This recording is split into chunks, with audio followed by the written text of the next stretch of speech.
A poppy seed can remain dormant in the earth for many, many years, waiting for the right conditions to blossom.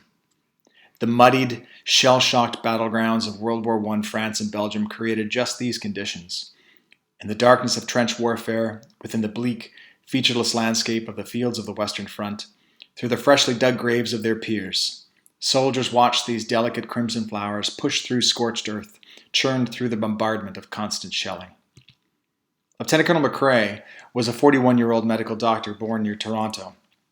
He served with the Canadian Army in the front lines on the Western Front throughout World War I. And it was in this stench of mud and death juxtaposed against the beauty and resilience of nature that Lieutenant Colonel McCrae penned one of the most famous poems in the English language, In Flanders Fields.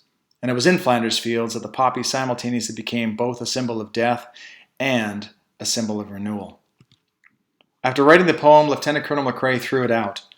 I suppose perhaps it was simply intended to be a personal outlet for him to express his thoughts on the trauma of the Great War and the incredible sacrifices made by those within it.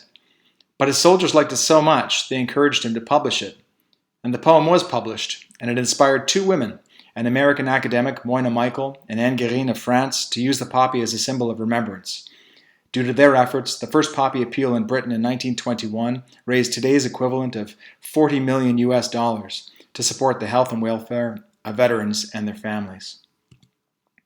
102 years ago, on the 11th hour of the 11th day of the 11th month of 1918, the last weapon was fired in World War I, signaling the end to the war to end all wars. And while we all know that history didn't quite turn out the way they had intended, I'd like to think that we are advancing in our efforts to improve peace and security for humanity. And this is why, on the 11th hour of the 11th day of the 11th month, for every year since the armistice, we gather to commemorate and to recognize the sacrifices made by so many. This is why the poppy is a symbol for all Commonwealth countries to remember our fallen and those who have sacrificed so much of themselves for others. Since Confederation, 2 million Canadian soldiers, sailors, and aviators have served their country overseas. More than 110,000 have died in the line of duty. But their stories and their message continue to inspire us to this day. Whether it be the 2nd Canadian Infantry Brigade's mascot, a black bear, Winnie, named after the brigade's hometown, Winnipeg, that became the inspiration for the famous children's stories, or Lieutenant Colonel McCrae's moving poem, In Flanders Fields. Canada deploys soldiers, sailors, and aviators all over the world, in Eastern Europe, Mediterranean, Ukraine, South America, East Asia, Sahel, South Sudan, Democratic Republic of the Congo, Egypt, Horn of Africa, Iraq, Persian Gulf, just to name a few.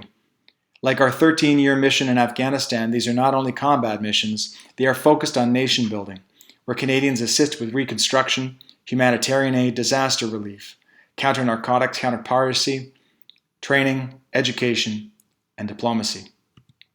But at this time of year, we remember not only those of our own nations of Commonwealth, we remember the courage and commitments of all veterans. No matter the conflict, our veterans, your veterans, have fought to maintain the freedoms we enjoy, to bring peace to both people at home and in faraway lands, and to ensure a better future for our children and grandchildren.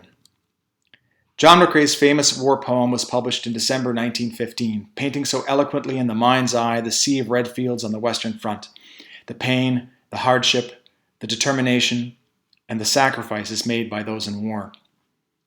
It is from that very poem that we recite every year that we don the poppy as a symbol of those who have made the ultimate sacrifice in the name of something greater than themselves.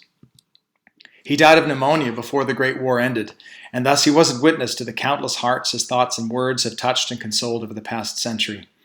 But 105 years after he penned his famous words, the poppy continues to be a symbol used by all Commonwealth nations to remember our fallen. Both the poppy and the poem is a reminder to all of us of the raw and cruel realities of conflict, of war. It highlights the blood shed by humanity because of humanity.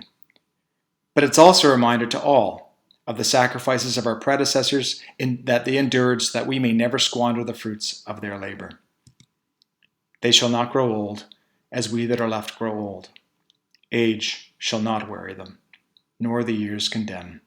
At the going down of the sun and in the morning, we shall remember them.